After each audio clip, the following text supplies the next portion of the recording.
It's the biggest concert of Christian artists in years. With over 100 singers, dancers, musicians, and theater actors. Get ready to sing and praise like never before. In Beyond Measure, CBN Asia's 30th anniversary celebration. Join us on September 24, 5 p.m. at Smart Araneta Coliseum. Get your tickets now before it runs out.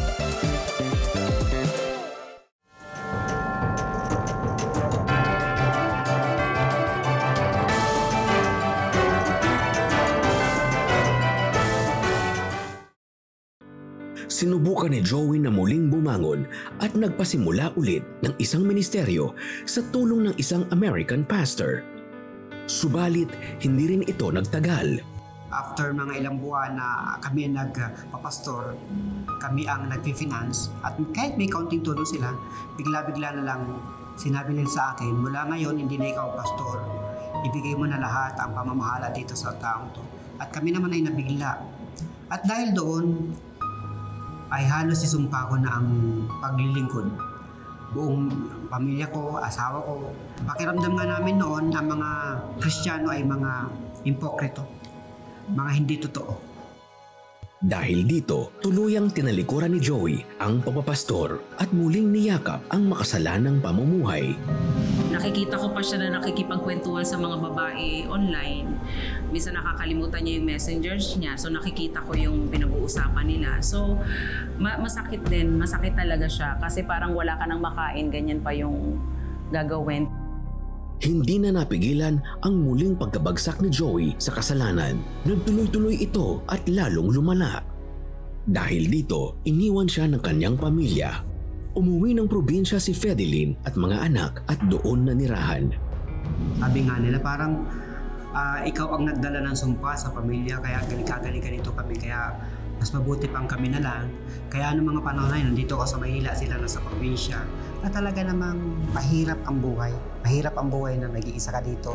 Silent war na walang nakakaalam. Kasi ang family ko din hindi alam. Nung umuwi ako ng probinsya, akala lang nila nagbabakasyon ako. Nasira ang aking pinaglilingkuran. Hindi ko pinagmamalaki pero nawasak. Hindi ko pinagmamalaki nawasak ang pamilya ko. Pero yun namang naging epekto. Parang pakiramdam ko wala na rin akong saysay. Para matustusan ang kanyang pang-araw-araw na buhay, nagtrabaho si Joey sa BPO industry. Habang nasa BPO, lalo namang siyang nalugmok sa kasalanan. Mas tumindi ang pagkahayok ni Joey sa pornografiya at pinasok ang maraming maling relasyon sa iba't ibang mga babae. At uso-uso ng mga panahon na yon yung tinatawag na mga application sa cellphone na mga dating. Minsan may kausap kang babae, mag-meet lang kayo sa ganitong hotel. Hindi naman kami in good terms ng asawa ko ng mga panahon na yon. Naghahanap ka rin naman ng kalinga sa labas, pero alam din naman nila may asawa ako. Hindi naman yun na deal. Nagpahinga lang ako sa pagpipastor. Tapos nung nagtuloy, tapos nagpahinga uli, ay nandun na naman siya. Yan, nandun na uli yung pagnanasa. Subalit, ang bawat kasalanan ay may hangganan. Isang kaganapan ang nangyari kay Joey habang siya ay nagmamaneho. Nung iyan panahon na kumakanta ako, naalala ko lahat ng pangako ko sa Diyos. At dahil doon, parang nagkaroon ng revival sa loob ng sasakyan na minamaneho ko. Ako lang naman mag-isa. At doon iyak ako ng iyak. At sabi ko sa Lord, babalik na ako sa'yo. At ang plano ko, pagkabalik ko, liligawan ko uli ang asawa ko. Aayusin ko ang buhay ko. Hindi ko naman sinabing magpapastor ulit ako. Sinabi ko lang magbabalik lang ako sa Lord. Ayusin mo lang ako. Yun yung parang naging turning point ng buhay ko. Na nag-decide ako, hindi na ako makikipag-usap sa kahit sinong babae. Magdedesisyon ako na talagang totally susunod sa kanya. Alam mo, Peter, a lot of people, and even us, no, we're under the impression na kapag ka ikaw ay naging Christian na, then more or less okay na ang buhay mo. More or less magiging okay ka. Kahit hindi perfect, you're not really going to fall anymore. But that's not the case. That's not automatic. It's not automatic. It's fighting the good fight of the faith. So tuloy-tuloy siguro yung sinasabing journey of faith. Oh, because the enemy will not let you go. The enemy wants to steal, kill, and destroy our lives. And so temptation, it just, will always be there. Yeah, will always be there. Hindi yan titigil. So that's why it's a fight for our faith. You contend with the faith, and do your best. And you do this by keeping the Word of God alive in your hearts and then living it. Hindi lang yung the Word. Importante you live the Word. Yes. Yun. So from the mouth to the heart. Tama.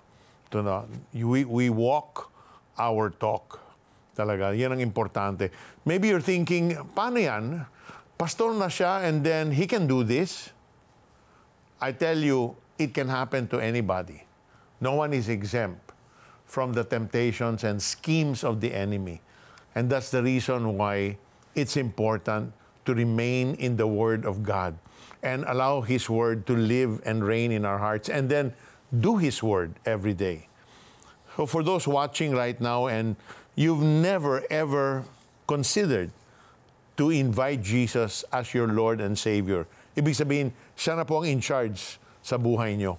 We want to give you an opportunity to say a simple prayer that you receive Christ as your Savior and as your Lord. If you want to do that right now, then follow us in this simple prayer. Just say, Dear Jesus, it's so difficult. It's so challenging. I try to do good and then I fall again. I try to do good, then I fall again. Ayoko na, Lord, pagod na ako. I want to permanently live a life that is victorious. And I recognize the only way is to receive what you did on the cross 2,000 years ago. Because you went to the cross out of your love for me. And on the cross you died and you shed your life's blood. And because of that, because of your death, I can have now new life. So Lord, today I surrender my life to you.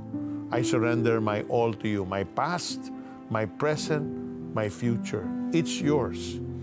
And I bow my knee, humble myself, and ask for your forgiveness. Lord, give me the strength to be an overcomer. With you in my life, I can do all things. So now, Lord, come into my life. Be my Lord. Be my Savior. Be the God that will journey with me in this new life you gave me. Thank you for loving me. Thank you for saving me. This is my prayer. In the name of Jesus. Amen and amen. Panginoong Jesus, tinatanggap ko po kayo na aking Panginoon at tagapagligtas. Sumabay ka ba sa panalangin upang tanggapin si Jesus? Narito ang CBN Asia Prayer Center para sa iyo 24/7 upang tulungan kang magsimula ng panibagong buhay na punong-puno ng pag-asa, kapayapaan at tagumpay. Just text YES, your name and location o mag-chat sa The 700 Club Asia Facebook Messenger.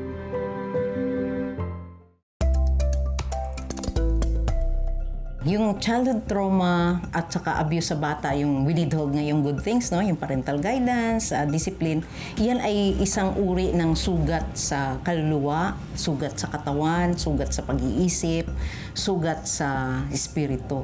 Bakit siya tinawag na sugat? Kasi merong word. Di ba si Lord, hinihil niya tayo through word.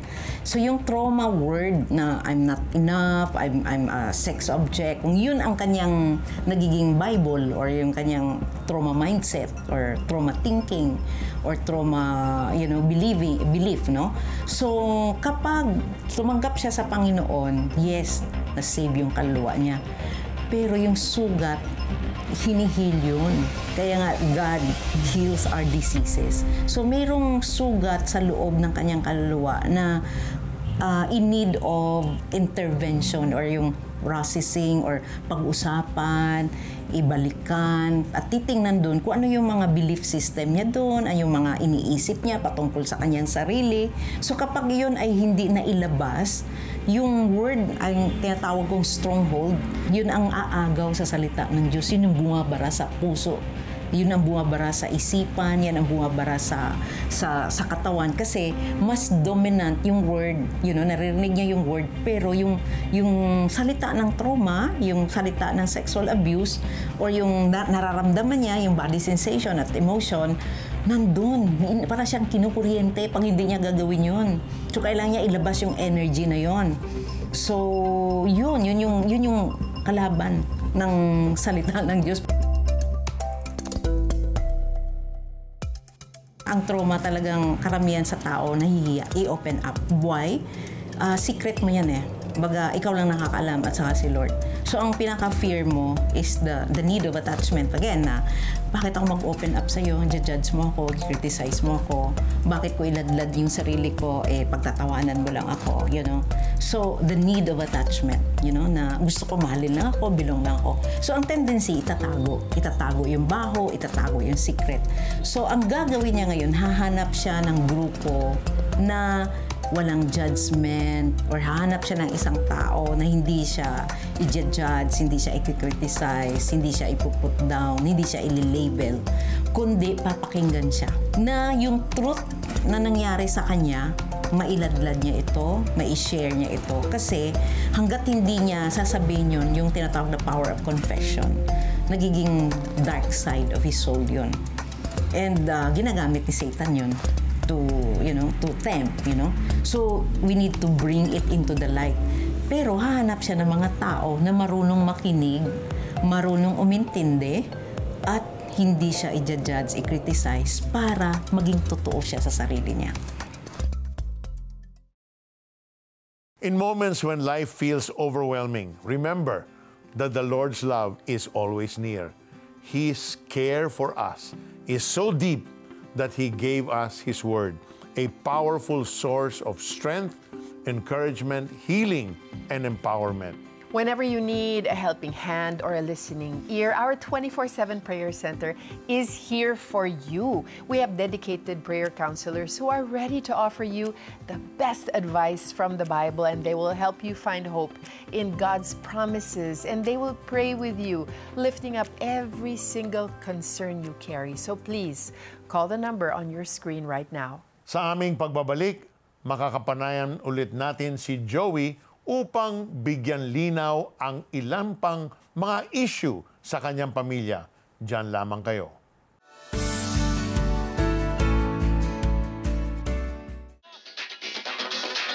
Para kay Yahweh. Hey!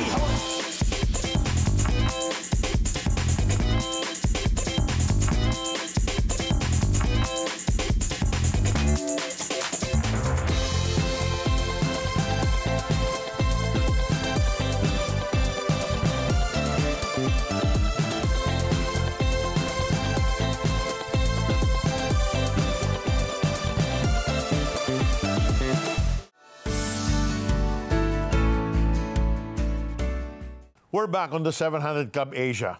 Kasama natin ngayon si Joey Miralo. Salamat sa pagtanggap sa aming invitation ulit, Joey. Thank you very much. Thank you, it's my honor. Pero ito lang, no, Joey, gusto ko lang itanong, no, nung nagkaroon ka ng misunderstanding with the American pastor, bakit mas pinili mo na bumalik ka sa, sa dating gawi?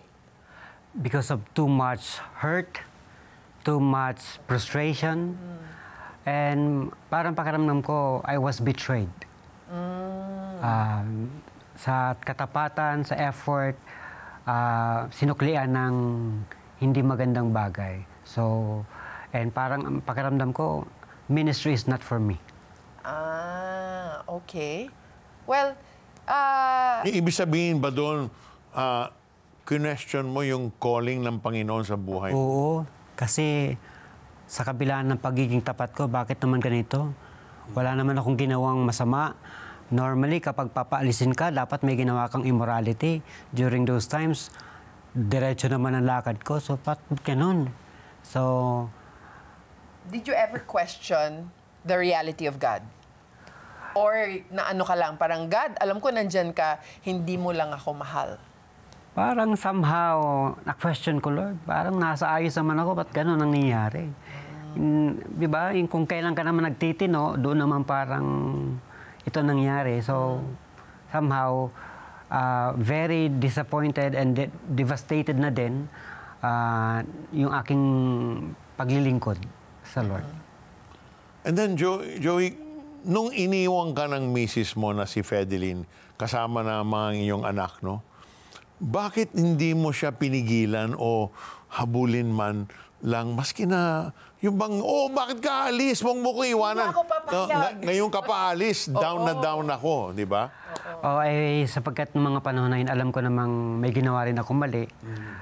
At parang guilty ka rin, pero deep within, ayaw mong masira ang pamilya mo. Pero somehow, wala nang love ang asawa ko sa akin that time. Kinamumuhian ako, sinusumpa ako. So, kahit gustuin ko man, hindi ko magawa kasi ayaw niya eh. So, so masasabi niyo po ba na sometimes you need to give yourself some space? Parang space, oo.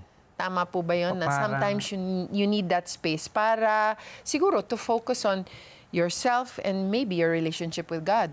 Palagi ko kailangan yun sapagkat para both of the parties will be able to have an evaluation, ma-realize sila kung saan nga ba nagkukulang. And in my case, ako talaga yung dapat na nag-aayos kasi ako naman talaga ang nagkamali. Did giving each other space, help? It really helps kasi yun yung parang nagbigay sa'yo ng kalinawan sa mga decision-making mo. And because of that, I was able to come to God and humble myself before the Lord. Na Lord, ayaw ko naman talaga ng broken family kasi broken family naman talaga kami. Pero bago ka umabot sa puntong yon, pumatol ka pa rin sa mga naging coworker mo sa BPO, sa call center. So, why did they go into a relationship with you? Sa palagay mo, na kahit may asawa ka at may anak pa? Normal naman yan sa BPO industry. Diyan nga maraming nasisira ang pamilya. At during those times also, usong-uso yung mga apps na kung saan isang click mo lang, pwede ka makipag-date. And so yung mga ganong klaseng fling. And regardless kung may asawa ka o wala. People don't care, in other People words. din ko, yeah. They don't care. Wow. Grabe, ha? Oo. It's getting more interesting. Sa aming pagbabalik, makakapanayam naman natin ang asawa ni Joey. Yan at marami pang iba pagkatapos ng ilang mahalagang paalala. Diyan lamang kayo.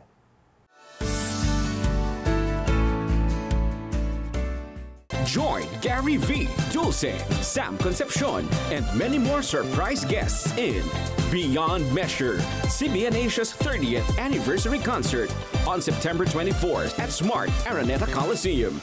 Scan the QR code to go to the ticket order form, fill out the form, and submit. Proceed with the donation process at the CBN Asia giving page.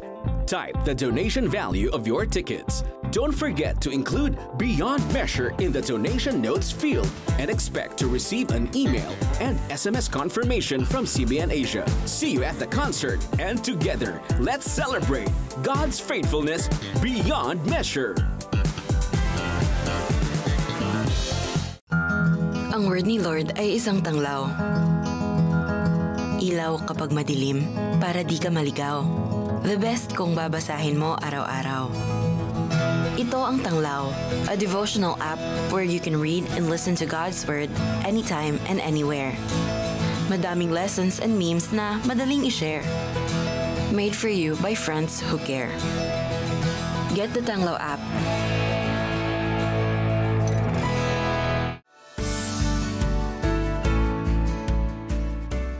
We're back on the 700 Club Asia, and we are glad to have with us Joey's wife, Fedelyn. Welcome to the show, Fedelyn. Maraming salamat. Thank you for joining us. Thank you for inviting me. We're excited to hear her part of the story. Tama. So, noong nahuli mo si Joey na may kausap ng ibang babae sa chat, no? Ano ang naging hakbang mo? Kinausap mo ba siya? Hindi ko siya agad kinausap kasi nangyari yon, yung na-discover ko yon nung panahon na kabilaan din yung pagkalugi ng mga business na hinahawakan namin, tsaka yung work ko nawalan din ako. So parang sa akin, ang priority ko yung aming resources.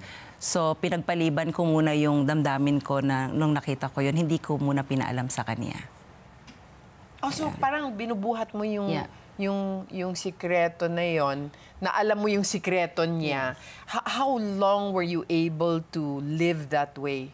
I think it was 1 or 2 years na ginawa ko yon. Katagal? Kasi pinipilit naming ayusin.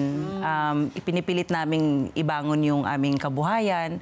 And then dumating ako sa point na kaya siguro ganito kasi ganyan yung ginagawa mo. So parang siya yung, kaya ko nasabi na ikaw yung nagdala ng malas sa family. So napuno lang ako. Pero binabattle ko siya mag-isa kasi wala rin akong masabihan dahil ayoko din marinig ng iba. Magkakapit-bahay kami ng mga members namin. May nakatira sa amin na kapamilya ko. So gusto ko siyang bitbitin mag-isa. So in other words, hindi mo ipinaalam sa iyong pamilya na may pinagdadaanan kayong dalawang mag-asawa. Bakit mo pinili yun na isikreto? Kasi kami yung nagdala ng mga kapatid ko sa Panginoon. Tinutulungan nila kami sa ministry. So gusto kong proteksyonan yung testimony naming mag-asawa. Yes, tama. Kahit hanggang ngayon, hindi pa nila alam hanggang mapanood nila to siguro. Yeah. Pero hindi pa namin sinabi sa kanila because we wanna keep the testimony of the family.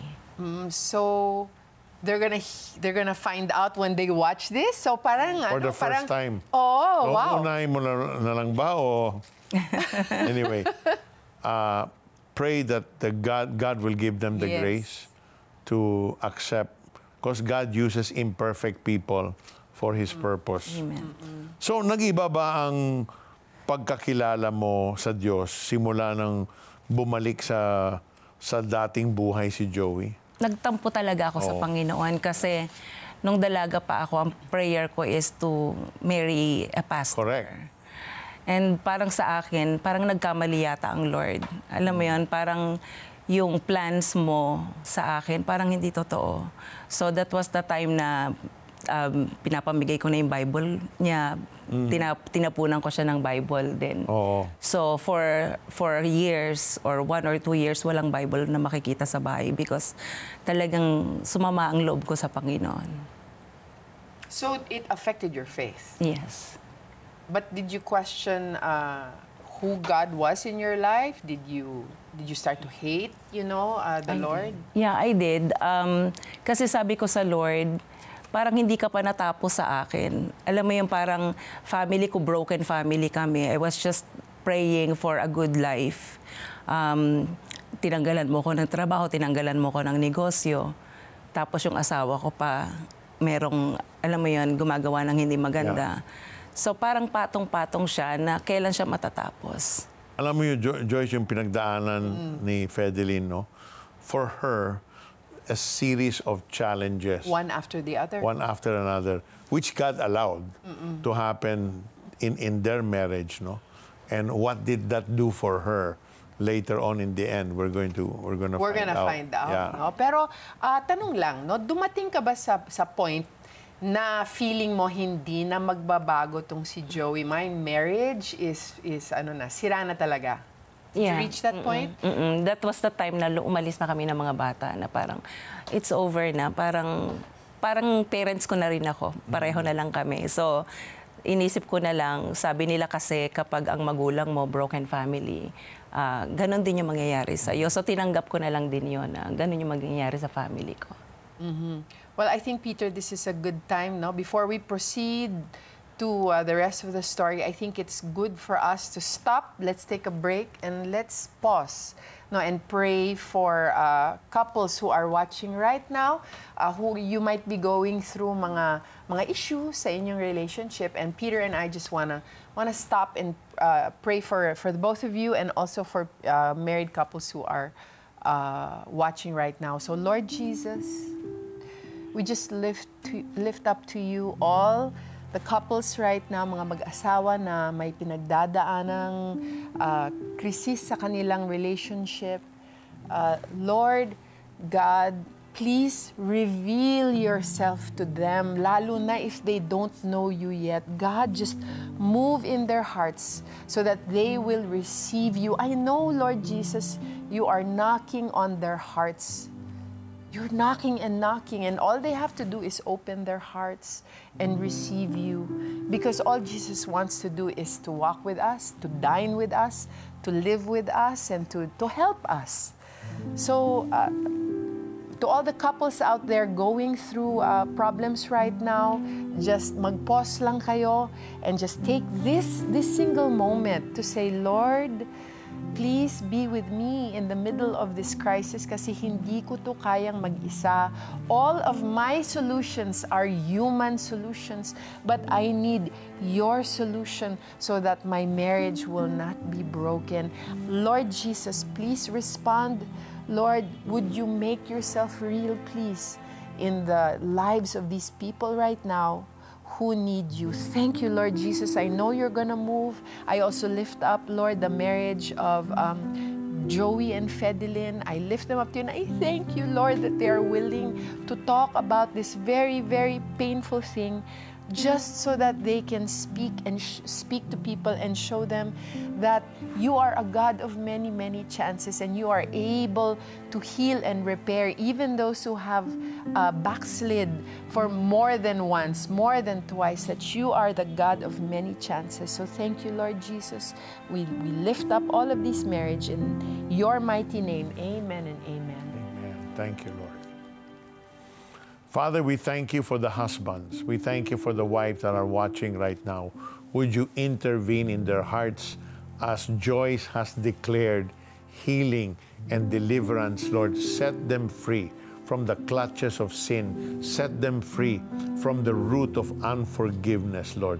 Allow them to release forgiveness towards one another, so there is hope in their marriages, Lord. Wherever there's forgiveness, there's always a new beginning, a hope that is established. So even now, Lord, let your love and let your peace rule and reign in their marriages. We come against destructive behaviors.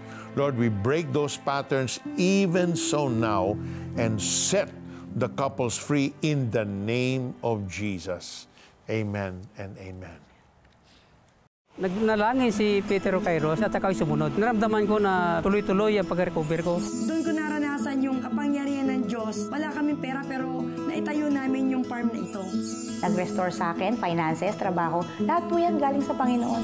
Tulad ba nila ay sinagot din ng Panginoong Jesus ang iyong panalangin? We want to hear it from you. Please text answered prayer and share your story with us. Send it to 0917-126-1442. Di mo man nakikita ang pagkilos ng Panginoon sa buhay mo, pero alam nating sa lahat ng bagay ay gumagawa ang Diyos para sa ikabubuti ng mga nagmamahal sa Kanya. Silang mga tinawag ayon sa Kanyang layunin. That's in Romans 8, verse 28. If you want to see more life-changing and inspiring stories on the show, partner with us.